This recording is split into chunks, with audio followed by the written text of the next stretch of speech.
রাষ্ট্রপতির বিরুদ্ধে বিস্ফোরক অভিযোগ জামায়াত আমিরের। ভোটের অঙ্ক দেখে স্থানীয় নির্বাচন দেওয়ার সাহস পাচ্ছে না সরকারি দল, মন্তব্য আসিফ মাহমুদের। ৫ আগস্টের পর হয়রানির উদ্দেশ্যে হাজার হাজার আসামি করা হয়েছে, মন্তব্য স্বরাষ্ট্রমন্ত্রীর।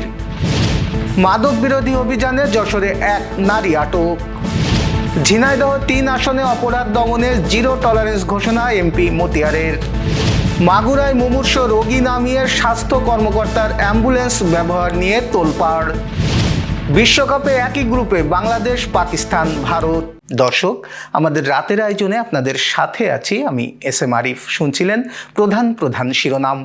এছাড়াও রয়েছে দক্ষিণ পশ্চিমাঞ্চলের রাজনৈতিক, সামাজিক, অর্থনৈতিক ক্ষেত্রের বিভিন্ন গুরুত্বপূর্ণ খবর। বিস্তারিততে যাওয়ার আগে আপডেট খবর পেতে গ্রামের কাগজের ইউটিউব চ্যানেল সাবস্ক্রাইব এবং ফেসবুক পেজ ফলো করে রাখুন।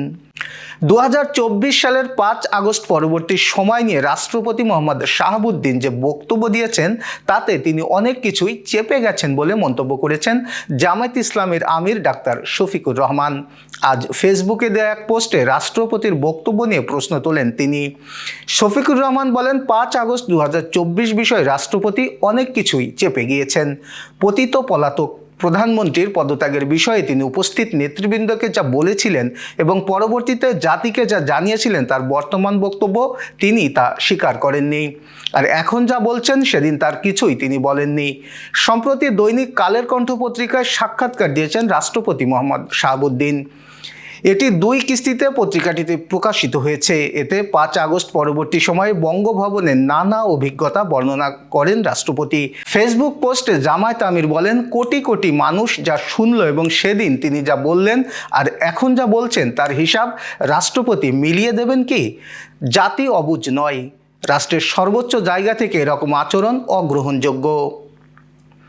বিভাগীয় জেলা শহরগুলোতে ভোটের অঙ্ক দেখে সরকারি দল স্থানীয় নির্বাচন দেওয়ার সাহস পাচ্ছে না বলে অভিযোগ করেছেন জাতীয় নাগরিক পার্টির মুখপাত্র আসিফ মাহমুদ সজীব ভুঁইয়া।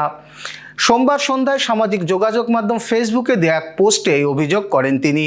বিদায়ী অন্তর্বর্তী সরকারের উপদেষ্টা হিসাবে দায়িত্ব পালন করা এই নেতা ফেসবুক পোস্টে লিখেছেন, শহরগুলোতে ভোটের অঙ্ক দেখে নির্বাচন দেবার সাহস পাচ্ছে না সরকারি দল। ইন্টারিমকে সকাল বিকেল বিনা ভোটের সরকার বলে গালি দেওয়া দলটি এখন বিনা ভোটের মেয়র দিচ্ছে সব জায়গায়। সিটি কর্পোরেশনের পর উপজেলা চেয়ারম্যান সহ স্থানীয় সরকারের বিভিন্ন পদে বিনা ভোটে নিয়োগ দেওয়া হবে বলেও শঙ্কা প্রকাশ করেছেন আসিফ মাহমুদ। তিনি ফেসবুক পোস্টে লিখেছেন, আপকামিং বিনা ভোটের উপজেলা চেয়ারম্যান, বিনা ভোটের ইউপি চেয়ারম্যান, বিনা ভোটের মেম্বার, বিনা ভোটের ওয়ার্ড কাউন্সিলর। তবে এই ধরনের শঙ্কা উড়িয়ে দিয়েছেন স্থানীয় সরকার মন্ত্রী মির্জা ফখরুল ইসলাম আলমগীর। তিনি জানিয়েছেন, ৬ সিটি কর্পোরেশনে প্রশাসক নিয়োগ হলেও স্থানীয় সরকার নির্বাচন সঠিক সময়ে হবে। ২০২৪ সালের ৫ আগস্টের পর হয়রানির উদ্দেশ্যে অনেক সুবিধাবাদী মামলা করে হাজার হাজার আসামি করা হয়েছে বলে মন্তব্য করেছেন স্বরাষ্ট্রমন্ত্রী সালাউদ্দিন আহমদ। আজ দুপুরে সচিবালয়ে স্বরাষ্ট্র মন্ত্রণালয়ের সাংবাদিকদের এইসব কথা বলেন তিনি। স্বরাষ্ট্রমন্ত্রী বলেন, ৫ আগস্টের পর এমন অনেক মামলা হয়েছে যেখানে শত শত হাজার হাজার আসামি করা হয়েছে হয়রানির উদ্দেশ্যে। এমন কিছু মামলা আমাদের নজরে এসেছে। কিছু সুবিধাবাদী শ্রেণী এই ধরনের মামলা করেছে। এগুলো যাচাই বাছাই করে আমরা শনাক্ত করব। আইনের শাসন প্রতিষ্ঠা করতে হবে। মামলাবাজির মাধ্যমে যদি কারো হয়রানি করা হয়ে থাকে সেটি বন্ধ করতে হবে। মন্ত্রী বলেন, রাজনৈতিক উদ্দেশ্যে করা এমন মামলা আমরা যাচাই বাছাই করে রাজনৈতিক মামলাগুলো প্রত্যাহারের বিষয়ে আরেকটি উদ্যোগ নিয়েছি। এটির যাতে অপব্যবহার না হয় তা যাচাই বাছাই করে কি করা যায় তা দেখব। এবার যশোর সহ আঞ্চলিক সংবাদ। যশোরে মাদক বিরোধী বিশেষ অভিযানে ১,০০০ পিস ইয়াবা সহ এক নারী মাদক কারবারিকে গ্রেপ্তার করেছে মাদকদ্রব্য নিয়ন্ত্রণ অধিদপ্তর। আজ সকালে কোতোয়ালি মডেল থানার চাচলা ইউনিয়নে তপসিডাঙ্গা এলাকায় অভিযান চালানো হয়। সাতক্ষীরা থেকে যশোরগামী একটি বাসে তল্লাশির সময় নাসিমা বেগম নামে ওই নারীকে আটক করা হয়। তার কাছ থেকে ১,০০০ পিস ইয়াবা ট্যাবলেট ও একটি মোবাইল ফোন জব্দ করা হয়েছে। এ ঘটনায় কোতোয়ালি থানায় মামলা দায়ের করা হয়েছে। সুনামগঞ্জের বিশ্বম্বরপুরে র্যাবের অভিযানে 47 বোতল বিদেশি মদ উদ্ধার করা হয়েছে। প্রতিনিধি মুশফিকুর রহমান স্বপন জানিয়েছেন, সোমবার রাতে গোপন সংবাদের ভিত্তিতে মধুরকান্দি বাজার এলাকায় অভিযান চালায় র্যাব 9 সিপিসি 3। র্যাবের উপস্থিতি টের পেয়ে কয়েকজন মাদক ব্যবসায়ী পালিয়ে যায়। পরে ঘটনাস্থলের একটি প্লাস্টিকের বস্তা থেকে বিদেশি মদের বোতলগুলো উদ্ধার করা হয়। যশোরের কেশবপুর মাছ বাজারে জাটকা মাছ বিক্রির অপরাধে এক ব্যবসায়ীকে জরিমানা করেছেন ভ্রাম্যমাণ আদালত। প্রতিনিধি রায়হান জনি জানিয়েছেন, উপজেলা নির্বাহী কর্মকর্তা রেক্সোনা খাতুন ওই ভ্রাম্যমাণ আদালত পরিচালনা করেন। অভিযানকালে মাছ ব্যবসায়ী কামরুজ্জামানকে জাটকা মাছ বিক্রির দায়ে মৎস্য সংরক্ষণ আইনের ধারা 5 অনুযায়ী 2000 টাকা জরিমানা করা হয়। এ সময় তার কাছ থেকে জাটকা মাছ জব্দ করা হয়। পরে জব্দকৃত মাছগুলো স্থানীয় কেশবপুর শিশু সদন এতিমখানায় বিতরণ করা হয়। ভ্রাম্যমাণ অভিযান চলাকালে উপজেলা মৎস্য কর্মকর্তা সুদীপ বিশ্বাস ও পুলিশ ফোর্সের সমন্বয়ে এই অভিযান পরিচালনা করা হয়। বাগেরহাটের মোরেলগঞ্জে এক হিফজুল কোরআন মাদ্রাসার শিক্ষকের বিরুদ্ধে শিক্ষার্থীকে মারধর ও যৌন নিপীড়নের অভিযোগে মামলা হয়েছে। প্রতিনিধি গণেশ পাল জানিয়েছেন, ভুক্তভোগী কিশোর শিক্ষার্থীর বাবা বাদী হয়ে মোরেলগঞ্জ থানায় মামলাটি করেন। অভিযোগে বলা হয়, শিক্ষক বিভিন্ন সময় অশ্লীল কথা বলেন এবং শারীরিক নির্যাতন করেন। আহত শিক্ষার্থীকে উদ্ধার করে চিকিৎসা দেওয়া হয়েছে এবং আদালতে 164 ধারায় জবানবন্দি গ্রহণ করা হয়েছে। তবে অভিযুক্ত শিক্ষক অভিযোগ অস্বীকার করেছেন।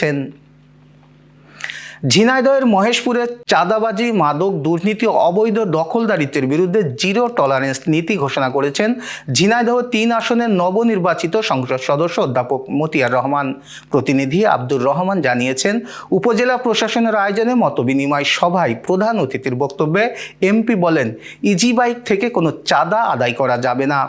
জলমহল, রেজিস্ট্রি অফিস সহ সব ধরনের অনিয়মের বিরুদ্ধে কঠোর ব্যবস্থা নেওয়া হবে। তিনি আরও বলেন, ঝিনাইদহ 3 আসনকে নিরাপদ, মানবিক ও বসবাসযোগ্য এলাকা হিসেবে গড়ে তোলাই তার লক্ষ্য।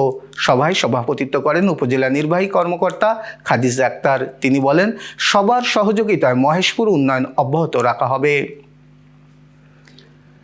মাগুরা শ্রীপুরে মানবিকতার চরম অবহেলার অভিযোগ উঠেছে উপজেলা স্বাস্থ্য কর্মকর্তার বিরুদ্ধে। মুমূর্ষু অবস্থায় থাকা 7 বছর বয়সী শিশু আফিয়া খাতুনকে সরকারি অ্যাম্বুলেন্স থেকে নামিয়ে দেওয়া হয় মাঝপথে। সোমবার দুপুরে দারিয়াপুর উপজেলা স্বাস্থ্য কমপ্লেক্সে এই ঘটনা ঘটে।